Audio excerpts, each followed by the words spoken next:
생명에 지장이 없어요. 뭐 이런 거죠. 하여튼 30쪽에 보시면 그 최소 업무를 어떻게 운영할 거냐. 그리고 이게 노동위원회 자꾸 개입하니까 80%, 100% 이렇게 막 때립니다. 우리는 사용자에게 너무나 친절해서 너무나 그쪽에 가 있어요. 그래서 그냥 노사협정으로 체결하고 항의하고 이해하지 않으면 그에 대해서 의무를 부과하고 파업의 정당성 여부를 판단하도록 하는 쪽으로 가는 게 맞다. 행정관청의 개입을 없애버리면 좋겠다는 식으로 개정을 하면 좋겠습니다. 마지막으로 이제 결론을 내겠습니다. 지금은 헌법을 노조법이 규제하는 현실입니다. 이건 완전히 잘못된 거죠. 바꿔야 됩니다. 그래서 이러한 현실을 계속 두는 것은 경제 대국, 시위 대국으로서는 대단히 쪽팔린 일입니다. 바꿔내야죠. 예, 저는 계속 제가 노동 변호사를 하고 싶습니다. 그래서 노동조합법이 개정되기를 정말 두 손 모아 고맙습니다.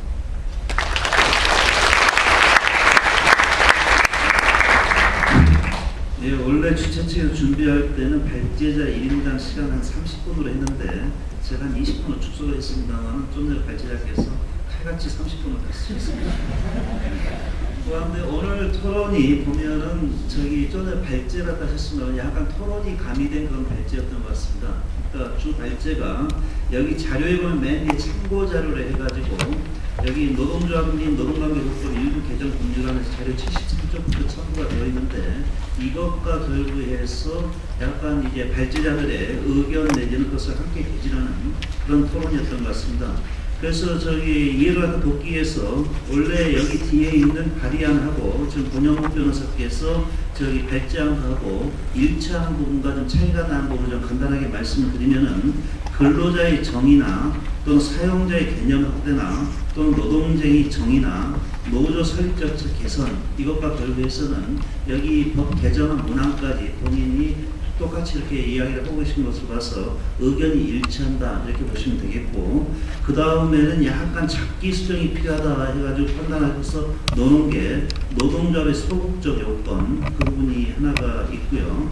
그 다음에 지금 이제 앞서 오늘 일부에서 말씀하셨습니다만 현재까지 야4당과 두 노총이 합의한 부분 같은 경우는 이미 법 개정안으로 가 있고 앞으로 논의해야 될 사항과 결부해가지고 손해배상 청구 및 가압류 제한 그다음 필수유지 업무 폐지 이 부분과 결부해서는 지금 권영욱 변호사께서는 그 부분에 대해서 이제 들어가야 된다. 법이 개정이 필요하다는 취지에서 상당히 우리가 근거라든가 이런 거 함께 제시한 것 같습니다.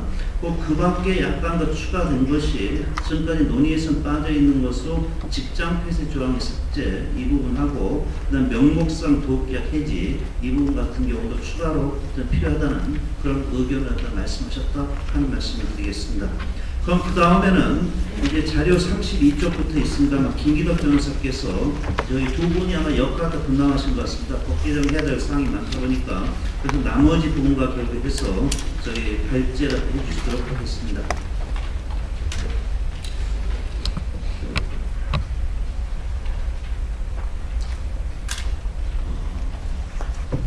우리가 이제 헌법에 보장되어 있는 노동조합법이라고 정하는 노동기본권에 대해서 어떻게 지금 노조법 차원에서 보장할 건지 토론을 하고 있습니다. 저는 사실 노동기본권 그래서 우리가 헌법에서 33조에 노동기본권이라고 보장된 이 기본권이라는 게 도대체 얼마나 노동자들한테 커다란 의미가 있걸래 이렇게 우리가 심술단지 모시듯이 그걸 내세워서 왜 법률이 노조법이 이 모양인 거냐 왜 그거에 따라가지 못하는 거냐 오히려 그걸 왜 제한하는 거냐 이렇게 지금 우리가 논의하고 있는 이 방식이 그렇게 해왔던 건데 그렇게 사고하는 그것이 얼마나 노동자들의 어떤 그런 기본권을 헌법에서 보장했길래 그런 건가 하는 그런 생각을 언뜻 해봤습니다. 무슨 생각이냐면 노동기본권이라고 하는 게 노동자에 대해서 자기가 근로계약상 근로제공하지 않고 노조를 만들어서 자기의 근로조건에 대해서 사용자하고 겨뤄서 그걸 체결하겠다는 거죠. 체결을 하겠다는 거고, 체결할 때 그냥 안 되니까 뭔가 자기들 근로계약서 원래 이제 일을 해줘야 되는데 일을 하지 않고, 그래서 이제 그걸 무기로 해서 사용자하고 협상을 해서 협약 체결해서 그렇게 이제 하겠다고 하는데, 그게 과연 대단한 노동자의 이게 기본권이라고 해서 우리가 내세울 수 있는, 어떻게 보면 그게 200년 동안 노동운동에 의해서 이 세상에서 우리가 노동자의 기본권을 이렇게 쟁취했다는 건데, 과연 그런 거였나 하는 생각이 듭니다. 개인적으로는 결국 그거는 그냥 노동자들이 자기가 일을 하지 않고 그거에 따라서 이 국가가 그러면 그걸 대단한 무슨 권리를 보장해줬으면 그게 그걸 행사했는데 만약에 노동자들이 그래서 일을 안 했어요. 자, 당연히 뭘 서로 이제 근로계약 뭔가 계약 체결하자고 해서 서로 이 말을 안 들어주니까 할 수 있는 거 계약 체결하는 거에 대해서 나 이행하지 않겠다 이러는 수밖에 없겠죠. 그거 제가 말씀드리는 건 노동자하고 이 사용자 사이가 아니라 일반 계약 관계, 모든 이 세상에서 돌아가는 어떤 이 법률 관계에서 일반 각각을 사이에서는 그런 것들이 그냥 보장되는 거였다는 거죠. 특별히 노동자이기 때문에 그런 부분이 보장되는 것이 아니죠, 사실은. 근데 왜 노동자는 그게 보장된다고 그게 헌법의 기본권이라고 이렇게 명시를 해놨을까요? 의아하죠. 저 되게 이게 회의적 굉장히 좀 의문인데,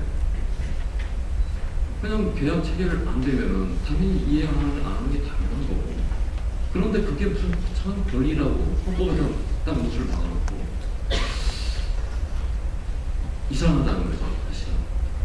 제가 생각할 때는 헌법에 보장되어 있는 노동 기본권이라고 하는 게 대단하게 노동자들을 국가가 보호해주는 이런 권리냐, 기본권이냐, 그게 아니라 사실은 굉장하게 따지면 우리가 노동운동에서 쟁취해왔다는 그 노동기본권이라고 하는 것 자체가 사실은 노동운동이 지금까지 200년 동안 해온 그 쟁취하는 결과가 고작 그거밖에 안 된다.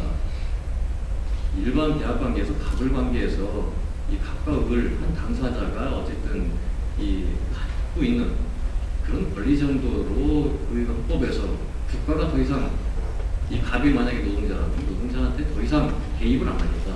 국가가 노동자가 이걸 갖다가 이 사용자 말 안 들을 때 국가가 개입해서 처벌하고 이걸 범죄로 삼아서 그래서 불법으로 해서 손배 가압류 물리고 요거는 안 하겠다 하는 선언이 노동 기본권이라고 하는 거죠, 헌법에서. 자, 그 정도라는 겁니다. 자, 근데 문제는 우리는 그거마저도 헌법에다 이렇게 선언해놓고 법률에서 노조법에서 그거 자체를 완전히 제한하고 금지하고 해놨다는 거죠.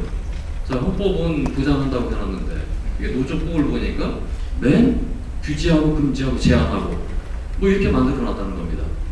그러니까 헌법을 보니까 뭔가 보장하고 예외적으로 이 일반적 법률 뭐 37조에 의해서 그것에 의해서만 제한을 할 수 있는데 법률로.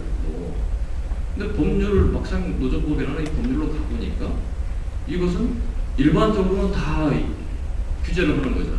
예외적으로 주체 목적 절차 방법 해가지고 구구절절 이렇게 다 해서 그런 협소한 통로 그걸 다 지켰을 때 그 경우만 예외적으로 보장해 주는 거죠. 이게. 자, 이렇게 원칙과 예외가 뒤바뀌어 버리는 거죠. 자, 법률에 와서는 노동기본권이 보장되어 있다? 아니다. 자, 무엇이 원칙이냐? 규제가 원칙이죠. 금지가, 제한이. 자, 법률에 와서는 그게 보장되지 않다는 겁니다. 자, 그렇기 때문에 지금 우리가 지금 오늘 이 토론을 통해서 자, 헌법 수준에서 보장된 그것을 법률 수준에서 보장해달라. 이렇게 이제 요구를 하면서 지금 뭘 개정해야 되느냐. 지금 이 논의를 하고 있는 거죠. 사실 앞에서 근로자 개념 확장에 대해서 예, 말씀해 주셨지만 발제를 통해서 사실은 근로자 개념 확장해봐야 뭐합니까 사실은. 저희 그런 생각 가지고 있습니다. 확장하면 근로자이기 때문에 뭔가 보장을 받아야 되는데 근로자이기 때문에 그러면은 노조법이 적용돼서 그와 같은 절차를 통해서 뭔가 목적, 절차, 방법, 수단, 방법 다 지켜가지고 파악을 해야 되는데 그게 어렵죠, 현실적으로는. 그게 그러면은 노조법 위반했기 때문에 손배의 가압류 당하게 되죠. 처벌당하게 되고. 자, 그걸 보장받겠다고 지금 이 근로자 개념을 노조법상 이걸 확장을 해서 뭐 이렇게 하겠다고 하는 게 얼마나 큰 의미가 있는 건지 저는 개인적으로 그런 생각을 가지고 있습니다. 자, 지금 제가 검토할 그 대상은 첫 번째가 이제 전임자 임금 지급금지 근로시간 면제 제도에 대해서 지금 개정안에 대해서 지금 먼저 검토를 하겠습니다. 자, 전임자 급여 지급 금지 그리고 다음 그 주제인 독수노조 교수 창구 단일화 이거가 도대체 언제 나왔습니까? 처음 나온 건 아주 오래됐죠. 아주 오래되고 본격적으로 입법 논의가 진행된 거는 2003년에 노사관계 선진화 해가지고 노드맵이라고 해서 그때 이 논의가 있어 교수들이 해서 이 안을 만들었죠. 그러고 나서 이제 결국은 2009년 말 해가지고 이명박 정권 들어서서 2010년 1월 1일 결국 이제 개정이 됐습니다. 전임자 임금 지급 금지라고 하는 게, 자, 전임자는 급여 지급 받지 말라, 자주적으로 운영하라, 뭐 이런 취지겠죠. 자, 자주적으로 운영한다는 게 가능합니까? 가능 안 합니다. 냉정하게 그걸 보셔야 돼요. 자, 노동자는 사용자한테 자주적일 수가 없는 존재입니다.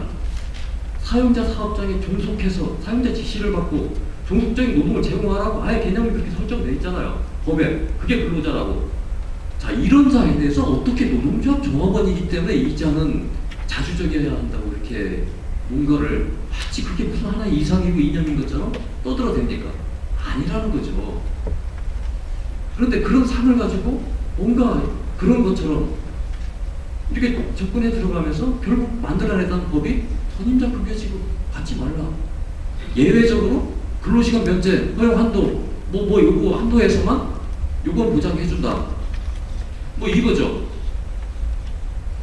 저는 무슨 이 법률 관계나 법률 문제 이런 것들이 자꾸 왜곡되고 뭐 그러면 그 실체를 갖다 그냥 드러내지 않았기 때문에 그걸 자꾸 이상하게 포장을 해서 그래서 그걸 가지고 접근에 들어가면서 현실하고 이게 전혀 별개의 어떤 이상한 어떤 개념을 설정하면서 그러면서 이게 왜곡이 된다고 저는 생각합니다. 자, 근로자는 저는 자주적인 사람이 아니에요. 사용자에 종속된 사람입니다. 자, 이자가 노동조합을 만든다고 자주적이냐? 저는 그렇게 보지 않습니다. 자주적이지 않기 때문에 이 사람들이 모여서 사용자하고 결어서 뭔가 협약을 체결해서 그나마 뭔가 좀 할 수 있게 해주겠다 하는 게 법이라는 거죠. 자, 자주적이지 않은 인간, 그 근로자를 전제로 해서 노조법도 설정되어 있어야 되는 겁니다. 자, 우리가 말하는 이 전임자는 만약에 자주적인 인간도 있죠. 노조 근로자들 중에서 어떤 사업장이 사용자에 종속되지 않은 그런 자도 있습니다. 그런 전임자, 노조가 채용한 사람, 아니면은 뭐 이런 사람들, 어떤 특정한 사업장의 근로자가 아닌 사람, 이런 사람은 자주적이죠. 그 사업장 사용자에 대해서. 자, 이 사람에 대해서 사용자가 급여 주는 거, 당연히 이거는 자주성, 노조의 자주성을 침해할 수도 있겠죠. 자, 문제는 우리가 말하는 전임자 임금 이 금지라고 하는 이 대상자는 그런 자를 설정하고 있지 않습니다. 노조법 24조 1항은 근로자인 전임자에 대해서 급여, 이 사람에 대해서 이런 사람이 이 노조 업무만 종사할 수 있는 이런 지위를 가질 수 있다. 사용자 협약 체결하거나 사용자가 동의해주면 이렇게 규정해 놓은 거죠. 왜 그런 규정을 해놨을까요?